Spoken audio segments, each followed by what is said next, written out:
Hey folks, we're in the middle of that 5-day deal thing I mentioned, and I managed to wrangle Troy Miller. He's the guy who put in the spicy Jello Capture One style pack into the bundle, and he's going to take us through it, how to install it, what these style packs do for you inside of Capture One, and all that good stuff. Troy, how you doing, man? What's going on? I'm doing good. I'm excited to get to show this stuff to you guys. Yeah, this is exciting. You put all this stuff together with some with tender loving care, right? Yes. So I want to look at these styles. So first of all, before we dive into the styles, these are again for Capture One. What is a style? Because when I think of a style, I think of a preset. Is it essentially the same thing? Yeah, it's essentially the same thing. What it is, it's a for Capture One. If for those coming from Lightroom, in Lightroom we had presets, and that sort of included everything like adjustments, color corrections, exposure, things like that. In Capture One, we actually have presets and styles. The presets are specific to a single tool, and styles are what Lightroom's presets are in a sense. It's multiple adjustments into one sort of macro, if you will. So if I want saturation or I want clarity or focus, something like that, that's what's going to fit into a style for Capture One. Cool. And then with this style pack that's in the complete photography bundle, you've put together several over different genres. So there's black and white, there's portrait, etc. Right? Yep, and there's a grungy style, there's black and white style, and they can all work together or individually. So some of the demos I'm going to show you today is how you can jump around, apply them, and even apply them to luminosity layers, which to me was one of the big reasons that Capture One and the styles work so powerfully together. Okay, you want to, I know you're set up there. You want to dive in and demo some of the goodness? Yeah, let's do it. Let's do it. Here we go. All right, we're looking at your screen now. Yeah, so this is just a before and after shot from Joshua Tree, and this particular image is, let me get off of this one little guy right here. So this is an after. So here's the before, and what we have over here is the color styles and our landscape styles, and then we have our portrait, and I'm going to show you how to install the black and white styles here in just a second. But under landscape, it's literally as simple as pick a sunset boost, and you can just kind of see how the image changes. Just like that. Nice. Yeah. And if you right click on one of these, and this is some of the really powerful user interface with this, is I apply this as a new layer. Then what I can do in the editing palette under, you can see how it's named landscape, I can change the luminosity of that. So you have sort of an infinite control over those layers. Wow. And then so luminosity masking, we hear that a lot, more and more lately, the term luminosity masking. Break that down for us. What's happening with that technique? So basically in the luminosity masking, what you're doing is you're choosing a selection based on the brightness in the image. So for this image, for example, if I wanted to select just the foreground, I would go into, say, Luma range, and let's turn on the mask.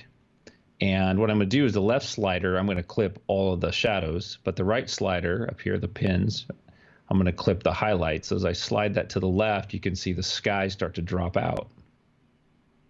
Oh, yeah. Yeah. So this isn't the perfect example for that. But if you want to just apply an effect to, say, just the sky in this one, for example, let me just get that close. There we go. Turn off the mask. I'll hit apply. So now this landscape style is only affecting the sky. And then if I make any adjustments, it's only affecting the mask that I'm on. Okay, good. Yeah, so when any style that you apply, you can go back in and you can tweak it depending on what's been done. So this one has had some saturation in the colors, the blues and the oranges. But if you want to come in and say, wow, the sky is nice and punchy, and I want to add some more clarity because I set up my luminosity mask, you can see what I can do to just the sky. And it's not affecting the foreground at all. I can increase the shadows. It doesn't increase the foreground at all because we have that Luma mask being applied to our style, which to me is just it increases the ability for me to be creative and streamline my workflow. And then the styles that are in the packs that are in the bundle, those are starting points, right? Or maybe even finishing points, right? So from the creative standpoint, would you want people to just apply a style and then run with it, or apply a style and then tweak the sliders to get it to where they want it to go? All of those things. They're starting points, but a lot of it is just motivation for you to be creative. So, this image right here, that we looked at, it's clearly flat from the get-go, and you can just come up here and just kind of scrub through the styles and kind of see what you like. And you may be like, that's the image. That's what I saw when I stood there. That's the one I want. I'm done. Let's move on to the next image. Yeah. Beautiful. Well, show us some more. Okay, well, you know what? Let me show you how to install these, because that's one of the things that I think can be a little confusing, is the management and installation. So when you get a style, you're going to get a zip file like we have down here in the lower right-hand corner. And when you double click on that, you're going to get a folder. Now that folder is going to contain 3 files. I'll move that to the middle there. So you have your installation guide. If you just want to look at this will basically walk you through how to manually install them. It's got some tips in here. Some locations of where your style folders, where they live. And we're going to get to this in a second. This is super powerful. I want to show you that. And then you have each individual style, just in case you want to pick and choose and install them manually if you like. And then you have the Magic Co style pack. And all you got to do is double click on that. So if we notice in my column on the right, under where it says spicy styles, there's no black and white in there. So I bring that folder back up. I'll double click on that, and there it is right there at the bottom where it says spicy black and white styles. Okay, easy. Yep. And then there's the styles. So you really don't have to do a lot. Now I'm sort of OCD. I want to keep things organized, and that's where this little document comes in handy. If you go in there and you scroll down a little bit, you'll notice there's these 2 paths. This path is for the Mac, and this path is for Windows. Now, what that path is this is where your styles live. And you can go in and adjust these and tune these up. So I have a shortcut saved on the right there. Across the bottom, you can kind of see the path where it goes. But right here is a folder called Styles. And you can see here's the styles that we just installed. Now, you could manually drag that folder in there and put those styles in there if you like. Or you could rearrange them. So if I was to drag this black and white up and drop it into the styles, the Spicy Jello styles, it would move there. You'd have to reboot Capture One, but then they're organized for you. Yeah. Which is really important, because if you collect a lot of styles, maybe you want to move your favorites around, like I have here where it says TLM favorites. These are the ones I live by. So that is how you would install those. Super easy. Yeah, that's easy. Okay, so now that we have those installed, now it's time to play, right? Exactly. So, let's go into our black and white folder here. Let's go find a black and white image. Let's do the Cal Lily. I'll do a copy of that. We'll reset that. So basically, I'm just going to apply a black and white filter to this one since we installed it. Now you have different colors, warm, flat. These are starting points for you. The thing about black and white, though, with styles is that they don't stack in layers very well. So you got to be really careful with that. So make sure that you don't get frustrated and try to make that happen. But for example, like this one, I think I really like the warm style. So you get a little warm tone in there, and then I can come in and tweak it. Sorry about that. And I'm done. There you go. So like that guy's ready right there. Then you can just move on to the next one. That's beautiful. Look at that. Thanks. Yeah. It makes it a lot more fun, and it gives you a lot of inspiration too. So if we go like down to our landscape, and let's do, here, this is a nice one. I love this one. So this is down in the river, if anybody's been to Zion. And in this case, what we could do is scrub through here, see which ones fit us the best. Like that one's kind of nice, the hard edge black and white that adds quite a bit of contrast. But we could also go into some of the grunge styles, and I know that this one in particular works good under the sunset. Well, for Troy, for people coming in here from, let's say Lightroom, they're moving or migrating over to Capture One from Lightroom. What are the differences between a style and a preset in Lightroom? Are they identical, or just different names, or is there something different that you're getting in Capture One than you would in Lightroom? They're essentially the same. It's just basically through your editing options, exposure, dynamic range, your curves. In here, we've got some, color options that are tweaked in this particular style. It's just saving those for us, and then just applying them arbitrarily to any image that we apply them to. So it's very much the same. Lightroom has gone to sort of an ICC profile type of preset, but ultimately it's the settings that you've applied that you're saving. So you could make your own presets and your own styles and save them based on a look that you like. If you tweak and you play and you're like, ooh, I really like this one, I want to use this one again, you can save those. Yeah, you can see this is my long exposure of water running through rocks look. Yeah. And that's actually how a lot of these styles came about, is that I'm editing this image, and I started with an image like this, and I'm like, well, if I just color correct that, well, that's not enough. If I just add clarity, that's not enough. And eventually I ended up with this, and I was super happy with it. And I thought, okay, I'm going to save that. I'm going to call that one Sunset and put it into grunge. Mm-hmm, mm-hmm. So a lot of these are just developed because I played with them and made them. Love it. Yeah. Yeah, and those are really cool. All right. What else is in here? So what's that in? We're in which pack now? The landscape? We're doing grunge. Okay, so that's a grunge. Okay. To make it more crunchy, around. More saturated.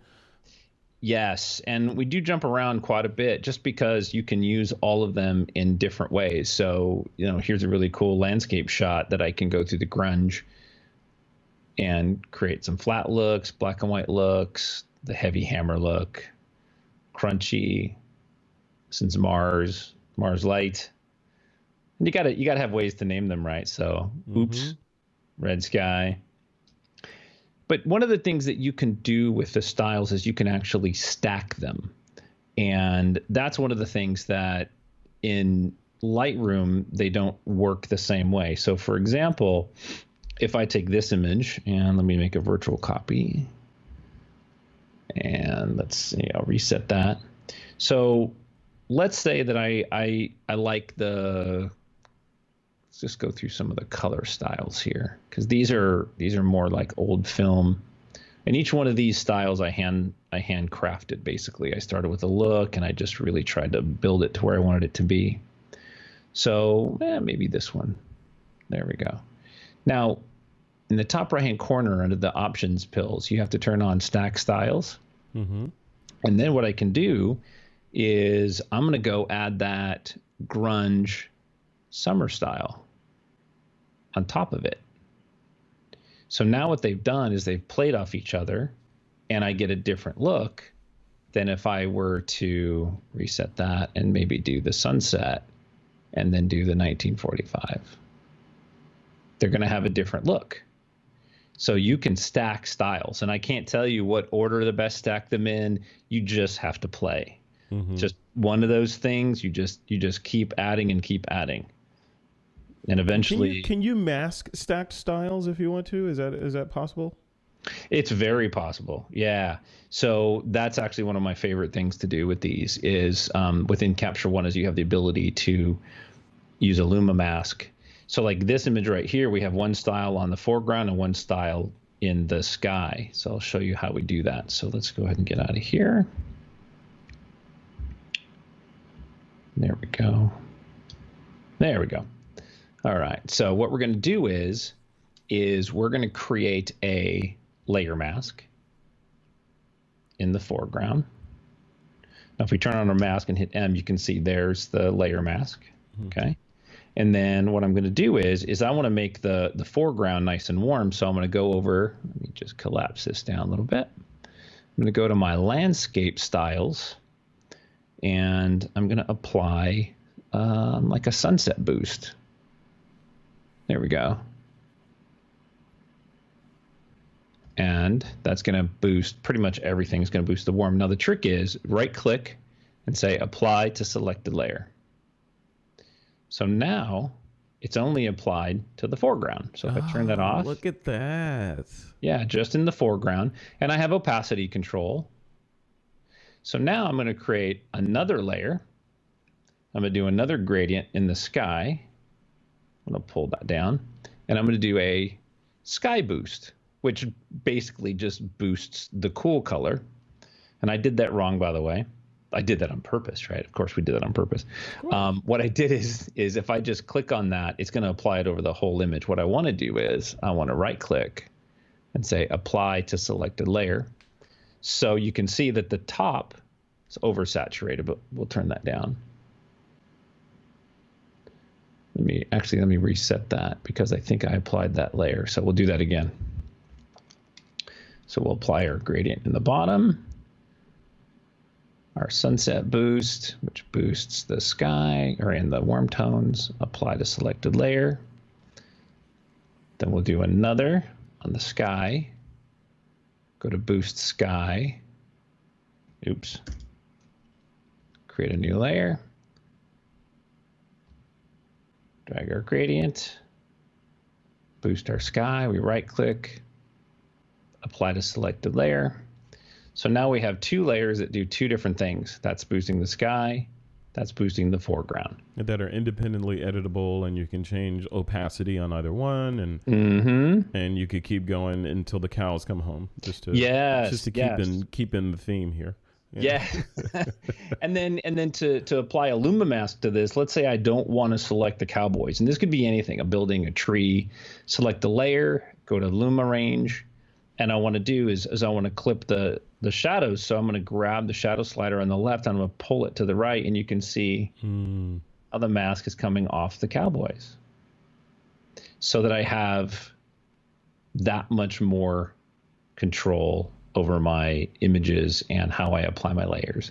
And that is interesting because in Capture One, you and I have talked about this before, but in Capture One, it's a completely different selection tack than what they use in Photoshop, with marching ants and masks and smart selections and all that sort of thing. Looks like Capture One, and correct me if I'm wrong, looks like Capture One is they lean more towards color and picking color and manipulating color values versus the differences between hard-edged pixels and that gradation. Is that fair? Yeah, that's very fair. And if you get really deep into Capture One and how it works, I mean, you can do a mask based on the color and then apply a filter just to that color mask if you wanted, or you could do it based on Luma range and apply your styles to that.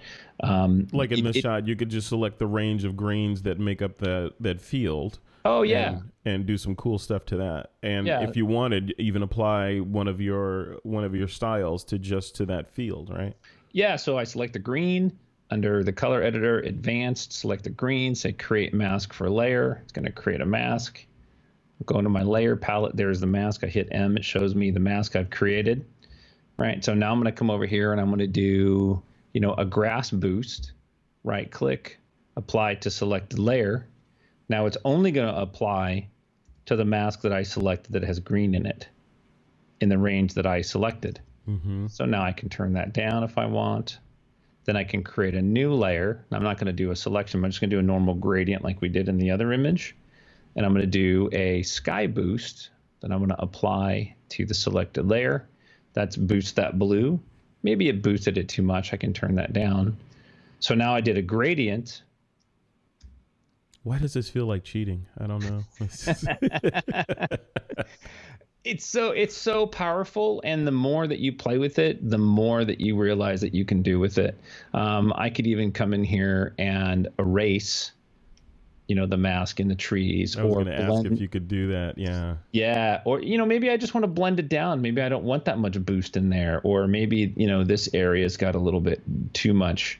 I can come in and I can paint those areas down and bring down the mask and the intensity, right? So there's translucency in here. I could even say, oh, look, I missed a part with this particular style, and I want it to be in these trees back here. So now I'm going to go in, I'm going to paint the mask in, and that's going to apply, excuse me, That's going to apply the green saturation in that area as well. So when do you find yourself needing to actually go into Photoshop these days? I rarely go into Photoshop. I go into Photoshop if I have to really push pixels, if I have to go in and clone something out or remove an object. And you can kind of do that in Capture One, and it's actually pretty good. But like these power lines that you might see right in here in this image, that's a Photoshop job. That's really good for Photoshop. Yeah. For this is a surgery, pixel level surgery on the images, but I tend to look at Capture One and even Lightroom for that respect as the dark room. Right. It is right. It is not where you're gonna go in and do surgery. You're doing overall adjustments and not heavy handed, but for the most part, kind of like what you'd be able to do in a dark room. Oh yeah, absolutely. Yeah. And although all this masking and all that craziness is not possible in a dark room, unless you got some serious darkroom ninja skill. No, it's true, but it's what we did in a darkroom. I mean, I would look at an image and I would do a test strip and I would say, oh, look, there's detail in the clouds, or, oh, there's detail in the shadows. And I would decide how I would dodge and burn that image. Well, that's essentially what we're doing in our raw processor, is deciding like, oh, look, there's all this detail in there. But now through the math and all the amazingness that the developers have created in these applications, I can select just the roof of that barn based on the brightness of it, and then I can apply filters and adjustments to that, drop styles in. Mm-hmm. So it's the options are truly limitless. I mean, one of the things like I do here is I'll scrub through an image. Most of the time I know what I want. I'm familiar with the styles, so it's important that you get familiar with them, so when you're standing there and you're shooting something, you're like, oh, this is going to look really good with the grunge look or the landscape look or, 1953. That's the style I want to apply to this. Because it helps you with the final image. But you could also just roll through the image and just play. Love it. Yep. Lots of options. Endless. So what else do you want to show us? What else is interesting in Capture One as it applies to these styles? Well, I think that the most powerful thing with the styles is the masking that we showed you. But I think that if you want to take these styles and you want to take them even further, just learn to save your own styles. So, for example, like this one, we'll call this one 1953. If you want to say make some adjustments to this, maybe you want it to clip the shadows more, or you want to open up the highlights or clip the highlights, however you want to do that. All you've got to do is save that particular style, and in the style palette, under the little option tools up there, you can hit Save User Style, and then you can choose what it is that you want to save in that particular style. Could even be rotation, metadata, keywording. You can get really sophisticated with these. I obviously leave out things like keywords because you don't need my keywords or phone numbers in your styles. And then you can save it. And then once you save it, you can save it into a particular style folder. There's that style folder I pointed out earlier. And we'll just call this one TWIP, and it's just going to save it in the root right here. I'll hit save. And there it is. Wow. So take the styles that I've provided for you, take them apart, dissect them, look at them, figure out what's amazing about them, use them, and then save some of your own. Start building your own library on top of those. They're all building blocks. Yeah, that's a good word for it. Building blocks. These are Legos that you can take apart and reassemble however you want to do that going forward. Yeah, that's really cool, man. It sounds like you had a lot of fun putting these styles together. You know what? Literally and honestly, every one of these styles are styles that I have used at some point with an image that I created, and I just needed to organize them and clean them up and tweak them a little bit. So yeah, it was fun. I went out to Moore Monroe out there in Jackson Hole, Wyoming, by the Grand Tetons, and I photographed this barn. I'm like, I need to make the blue in the mountains stand out, or I want the grass to turn yellow. So I created a style that did that. Yeah. And once you start thinking in the direction of what is possible, mm-hmm. then do you find this to be true, that it sort of like in the case of this barn in the Grand Tetons, it changes the way that you think about your photography when you know what is possible when you get back to your computer? Oh, absolutely. It's, Ansel Adams coined the term pre-visualization. Mm-hmm. It's exactly what it is. I mean, this is what my camera captured when I was there, and that's the raw file. And I could tweak it manually, but this is kind of what I saw when I was there. I mean, these mountains are incredibly powerful. They're blue. They kind of stand out in the light we were in. So I saw that in my mind's eye when I was there. I also saw it in black and white, like I see everything in black and white. Mm-hmm. But absolutely, pre-visualize your shots based on the tools that you have available to you. Love it. Love it. Well, cool, man. So like we said, these styles, there's how many style packs are in this grouping? It's 4 or 5? 5, black and white, grunge, portrait, landscape, and color. Okay, cool. All those are in there, and they're included as part of the 5-day deal complete photography bundle. Yep. So if people purchase that bundle, they get all these styles as well, and all that goodness. So this we're recording this video to get the word out and just kind of give a glimpse into one of the products that's in the 5-day deal. But on top of that, the 5-day deal itself ends on October 8th, 2019, as we record this, which is just 5 days from now. This is launch day. So in 5 days at noon Pacific time, everything goes away. All these deals, all of these presets, everything, they'll still be available, obviously, but not as part of the bundle and not at that ridiculously low price. So that's coming up. Troy Miller, thank you, man. Thanks for taking the time to walk us through the product that you have in the bundle. It's awesome. Yeah, thanks. I have so much more I want to share now. You kind of got me wound up. I know. Hey, you can keep going. You want to keep going? You can do it. No, I know you got to go. But thank you for doing that. I appreciate it. If people want to see more of the stuff that you're working on, whether there be styles or tutorials or anything like that, where should they go to connect with you? Spicy Jello, spicyjello.com. I've got a website there, some of my fine art. You can also find my images and the styles and stuff. There's links there that take me back to the TWIP community. I'm also spent a lot of time there. Instagram, I'm on Spicy Jello. I don't do a lot of Twitter. So those are the 2 places you can track me down. Love it. All right, Troy Miller, thanks a lot, man. I appreciate you. Thanks, boss. All right. See you.